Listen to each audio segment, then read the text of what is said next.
right, so we left off yesterday. We were talking about functions. We talked about domains and ranges, vertical line tests, if it's a function, x doesn't repeat, all of that stuff. What we're going to work on today is taking an equation and writing it in function notation. So to do that, you replace your y with an f of x. So you first have to make sure your equation is y equals, and then you can make that substitution. The next slide I put several examples on. We're not going to do all these unless we need to. So I want to do at least 2, and then we can do more if needed. So the first thing it's saying, this is a function, so write it using function notation. This one is already y equals, so for my function notation, I just replace y with f of x.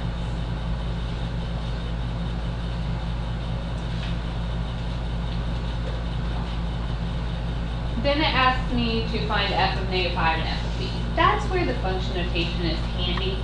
If there are multiple things we're going to be finding, it's a lot easier to say find f of -5 than it is for me to say find the y value when your x is equal to -5. So this is just really a time saver for us.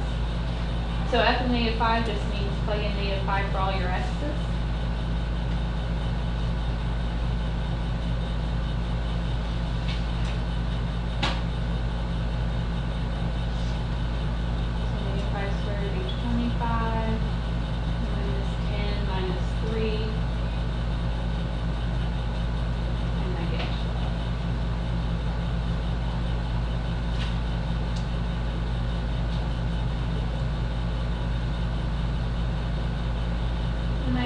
F of b. You just go to your function, replace your x's with b's. Is there anything left to do there? No, so that's your answer. So sometimes you're going to get a number out, sometimes you're just getting an expression with different variables.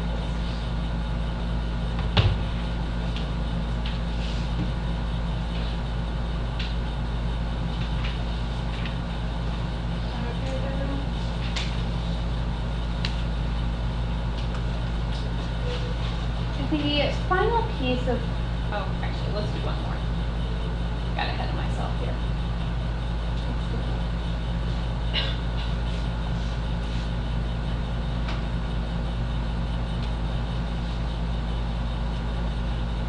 How is this one different? It's not y equals. Y isn't by itself. So first I need to manipulate it to solve for y.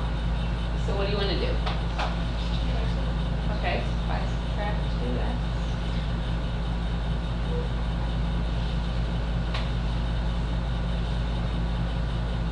and then we need to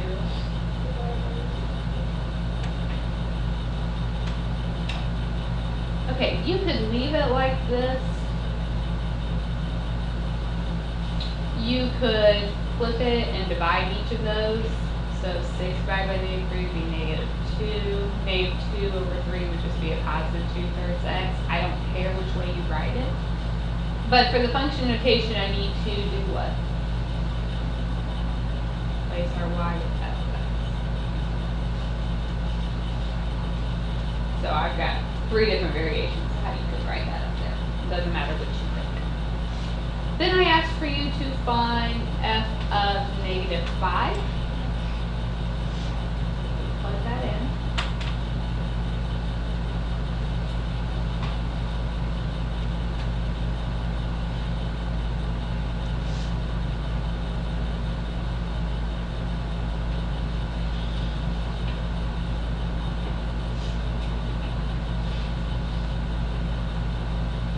You get -16 over 3, or -5 1/3, or -5.3 repeating.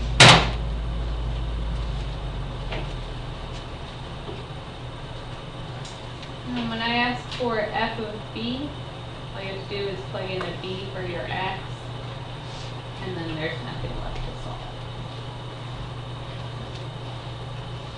Do we need more like this?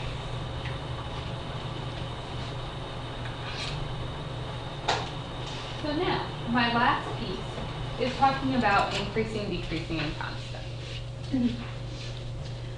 When I say a function is increasing, that means as you go left to right, it's going up. Okay, so something like this.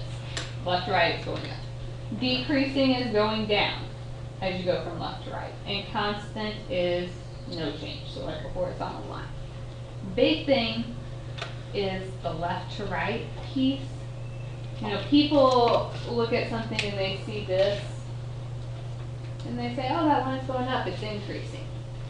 But as you go from left to right, the line is going down. It's decreasing.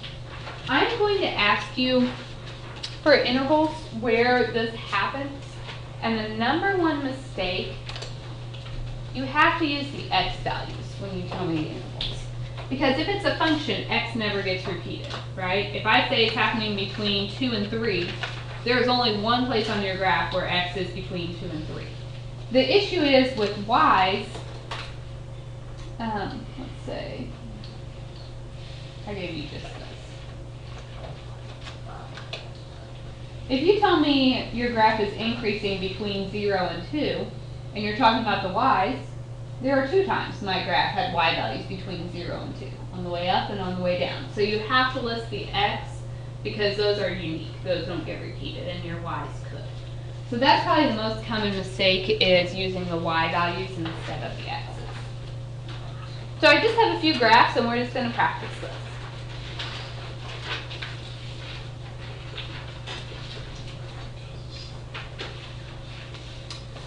All right, easiest way is just start on the left and work your way over. So if I start on my left, what's this first section of my graph doing? Decreasing. So starting at when x is -8, and when does it stop?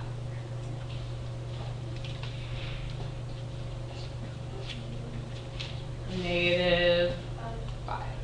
So I'm going to say bracket -8, comma -5, because those are closed circles. Okay, then after -5, what's my graph doing? Increasing. So picking back up at -5, it's going up. Okay, I get out of this semicircle. Is it still increasing? So I just keep going. Where does it quit increasing? Okay, so at 2. What happens now? Constant from 2 to 6. What happens after 6? Decreases. Let's just, for the sake of this, pretend there's a point there. So if there's more than one, just put a union. So it's going to decrease from 6 to 9. Because I'm going to kind of fudge that and make it stop there. All right, I want you guys to try the next one on your own. Keep in mind these are arrows here, so see if you know what to do with that.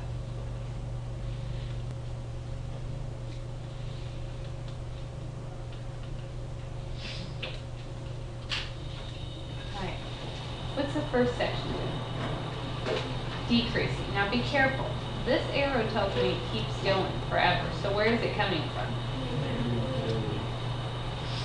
And it quits decreasing when you get to, but that's an open circle, so it is parenthesis on the -3. Okay, my graph doesn't start back up again until we get to 1, and then what's it doing? Increasing from 1 to 4. And then from 4 until forever, constant from 4 to infinity. Alright, is that okay? I would like to look at an example in your book. So if you have your book, you could open up to page 212. We're going to look at example 10.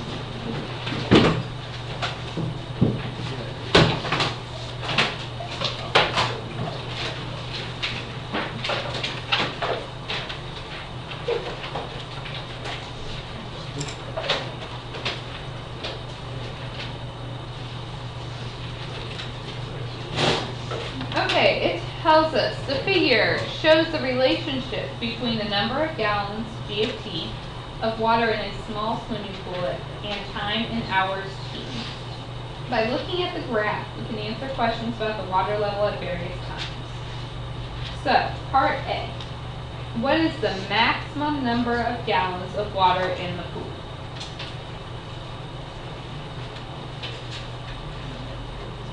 Hmm. 3,000. That is the highest my graph ever goes. Okay, when is the maximum level first reached?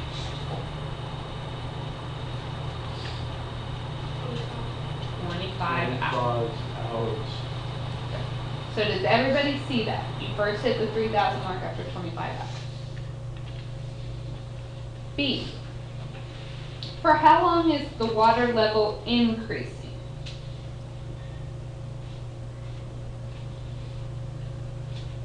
How long is it increasing? 25 hours. 25 hours. Between 0 and 25 it was going up. Decreasing. When does this decrease? After 50 hours. Right. It goes down between 50 and 75, so that's a length of 25 hours again. Okay, when is my graph constant?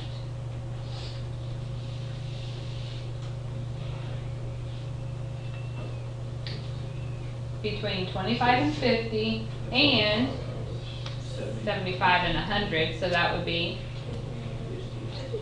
50 total hours, because it was 2 times. All right, C. How many gallons of water are in the pool after 90 hours? 2,000. Okay, D. Describe a series of events that could account for the water level changes shown in the graph. So, when we look at the graph, it went up. What could have caused it to go up? Rain. You're filling the pool. Or we got 3,000 gallons of rain. Yeah. Okay, so we fill our pool. Then nothing happens between 25 and 50. So that would be? It's just chilling. Yeah, we turned off the water. We're letting it warm up. All right, between 50 and 75, we had a drop. Evaporation. Evaporation, we lost 1,000 gallons in evaporation. Some I was big gonna say kid a hole. jumped in there and it all. A big kid jumped in and it all Yeah. came out, okay? Oh, we have a leak. We have a leak. Yep, we got. We had a leak and we stopped bottom. it. Okay, so lots of options for that. Maybe you left a drain open and started losing water. Okay, and then between 75 and 100, nothing's happening again. So we fixed the leak, or the kids quit jumping in the pool, or the sun quit shining and we quit having evaporation. Yes. Okay, is that one all right with everybody? Definitely.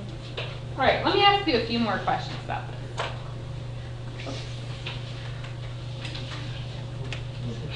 I don't know. Not doing it. Over what period is the water level changing the most rapidly? The first one, 0 to 25. That's the steepest line that we have. After how many hours does the water level start to decrease? How long does it take to start going down? 50 hours, right? It started dropping after 50. How many gallons of water are in the pool after 75? 2,000. 2,000. 2,000. All right, is this okay with everyone? I am done. So you guys have an assignment due tomorrow, and you've got a good amount of time right now to work on that.